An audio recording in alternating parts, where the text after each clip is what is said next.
Go on, boys. Bill and Ben.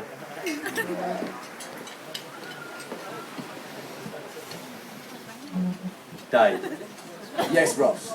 a wise man once told me that the best man's speech should last as long as the groom takes to make love.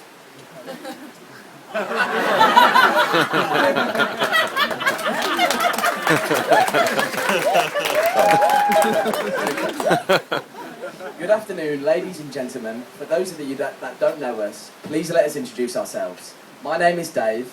And my name is Ross, and today we are Alex's joint best men.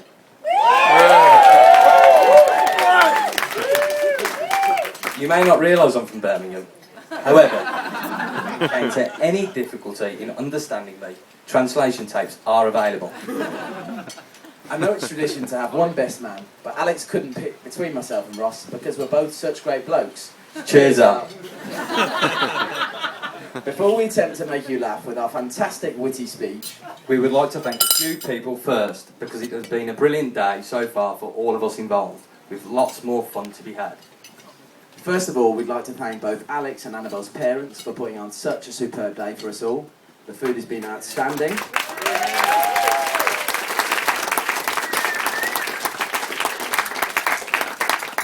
It feels like a royal wedding here at Cubley House, which I must say is looking spectacular, and we are the lucky ones to be invited.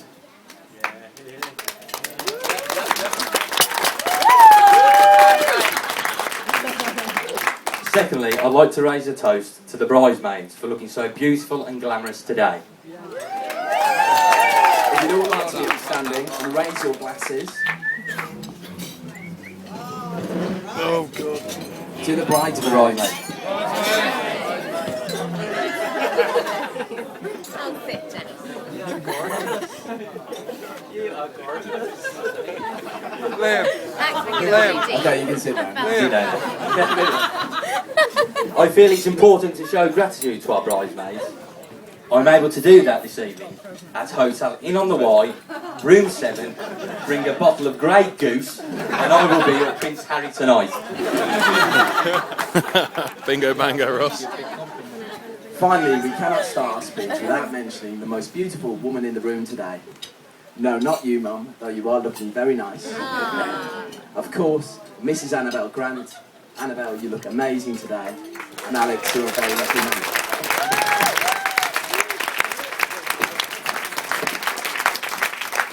It really is a great honour for me and Dave to be Alex's best men today, but not one we really deserve. No, we're not the best men today, we're just two top geezers. The real best man is seated here on the head table, and that's Alexander Lyne Grant. You won't meet a more genuine and generous bloke in the room today.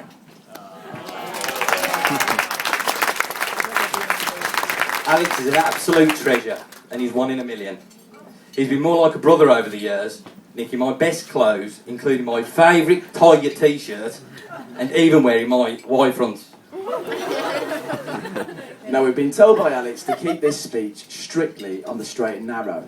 Clean, polite, good-natured, so no wandering off-piste into unfamiliar territory. So we have done completely the opposite.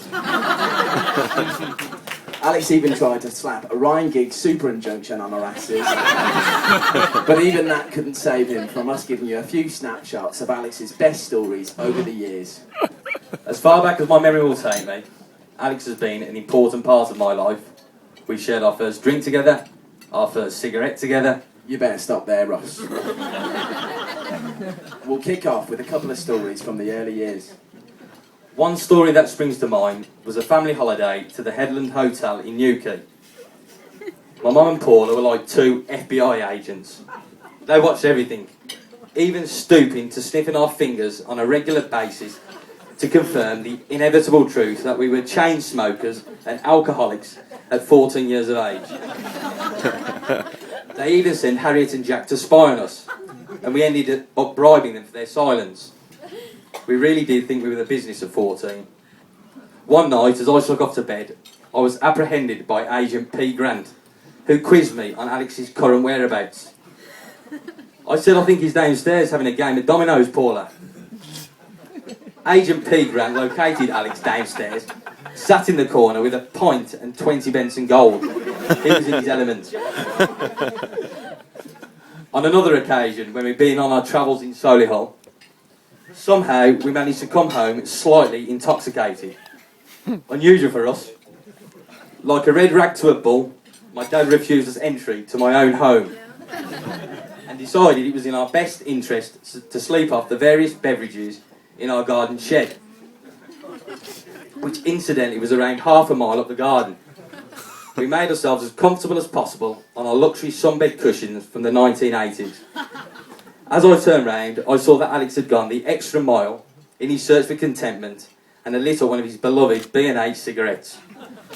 No problem, you might think. However, on closer inspection, I could see 2 large red petrol cans.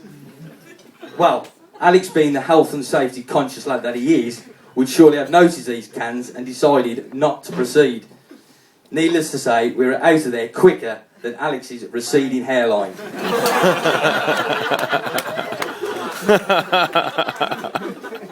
This shows that even on his wedding day, there's still room for one more love in his life. In case you were wondering, we survived this moment of drunken madness and were tucked up in bed within the hour. I've known Alex since we were age 11, where we met on the Sutton bus en route to Solihull School, and we became good friends. It was around the time of Alex's first motor, the infamous Freelander Sport, that I discovered Alex's taste for the finer things in life. In no particular order: B&H Gold, Velvet trousers, silk sheets, root vegetables, quilted toilet paper, Elizabeth Duke Argos jewellery, horse riding, and of course the finest thing in his life, bar Annabelle, Birmingham City. And it was through his love of the finer things in life that he could sometimes be a little bit generous with the truth and exaggerate, shall we say. Despite claiming on many occasions in local nightclubs that he was in fact a Birmingham City footballer, Alex unfortunately never lived up to the billing as the White Pele. In fact, he was compared by his fellow teammates to a wild, untamed horse galloping down the right wing with 2 left feet, unable to change direction and falling at the final hurdle. His running style was more akin to Black Beauty than Ronaldinho. However, what he lacked in ability, he made up for with his hairstyles over the years, which he modelled on the England football team. Alex, in fact, liked to consider himself the David Beckham of Birmingham, and modelled his hairstyles accordingly on Beck's, with extravagant peroxide blonde hair, coupled with diamond earrings and designer facial hair.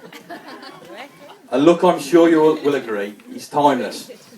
Unfortunately, that's all Alex had in common with Beckham, as he didn't play for Manchester United, couldn't score goals, and certainly didn't have golden balls. I am pleased to say, however, that Alex has now decided to model himself on another famous member of the England national team, and under the recommendations of Gok1, has gone for the more understated and traditional sweatback style of Sir Bobby Charlton.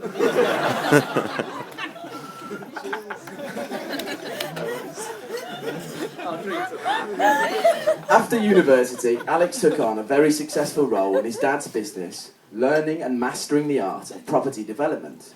Now, no one is exactly sure what Alex does from 9 to 5. Even his dad.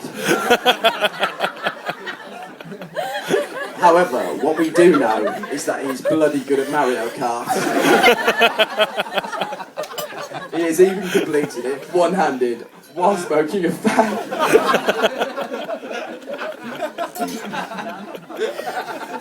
All jokes aside though, Alex works very hard and can regularly be seen in the office making tea for his old man, Hanging up pictures, smoking playing Mario Kart, and eating plenty of vegetables.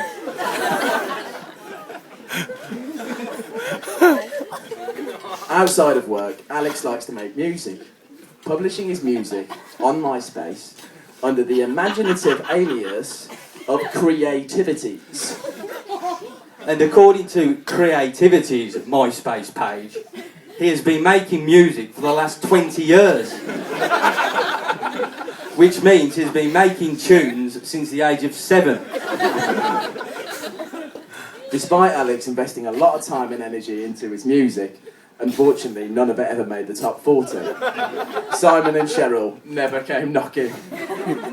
However, if you're lucky, I've been told you can hear it being played in the local public toilets in Bognor Regis. At university, Alex was quite the model student, regularly to be found studying in the library, volunteering for charitable causes, and pursuing his music career in the university choir. That busy schedule of his meant he had little time to cook, which often led him to dining in his favourite little bistro, Abra Kababra. The food, according to Alex, was magic. Excuse the pun. Now, Alex has always had an insatiable appetite for life. However, a diet of doner kebabs for breakfast, brunch, lunch, afternoon tea, supper, and a midnight feast proved even too much for Alex to handle and led to him becoming a vegetarian. As a result, these days, while most of us enjoy a roast beef with all the trimmings on a Sabbath, Alex would prefer a nice roast trout. All I can say is I hope you like Linda McCartney food, Annabelle. They say marriages are made in heaven. Well, this one was made on Facebook. It all started with a poke. And another poke. Which led to another poke. And one poke led to another. And love blossomed. For those of you not familiar with Facebook, and I'm thinking of my dad here, a poke dad is not what you think it is. It doesn't require contraceptive precautions, it is merely a form of internet flirting. We all know how much Alex loves his 3 times a day updates on Facebook, and these have been some of the movements Alex has been so kind as to share with us. All totally factual, you can check for yourselves. 9th of January 2009 at 13:35. Alexander Grant feels amazing, having had the best haircut for years. Bring on the weekend. Thanks for sharing that moment with us, Al. 1st of December 2009 at 11 a.m, Alexander Grant says CO2 is not a pollutant. So you can all relax. Granty says global warming doesn't exist, we're not to worry. Thanks, Al. Ever since Alex has been with Annabelle, he has been head over heels for her. And here's a couple of updates from the early days of their relationship. 19th of January 2009 at 11:04 a.m. Alexander Grant had another amazing weekend. Muchas gracias, AC. Thanks, Al.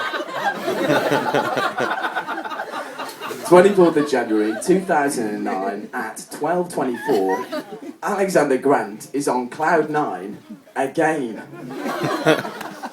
24th of January 2009 at 3:09 a.m. Alexander Grant has gone from being single to in a relationship with Annabelle Curtis. You amended this status at 3:09 in the morning, Al. Most blokes call a taxi at this point or are in bed, so it must have been love. When Alex and I went to Wembley a few months ago, Neil treated us to a seat in the Bobby Moore suite. Cheers, Neil, by the way. Many famous faces have frequented this English football landmark. However, nothing prepared them for Birmingham City's finest. Not even Arsenal's smug and patronising supporters could take the shine off one of the best days of our lives. Keep Right On was officially the loudest song ever sung since the new Wembley was built 5 years ago. 50% of that was definitely myself and Mr. Grant. He told us that after seeing the Blues win the Carling Club, that was one of the best days of his life. And he followed up by saying that getting married in June was going to be the best day of his life. And here he is, grinning from ear to ear, with a gorgeous Annabelle on his arm. I think we can all safely say it came true.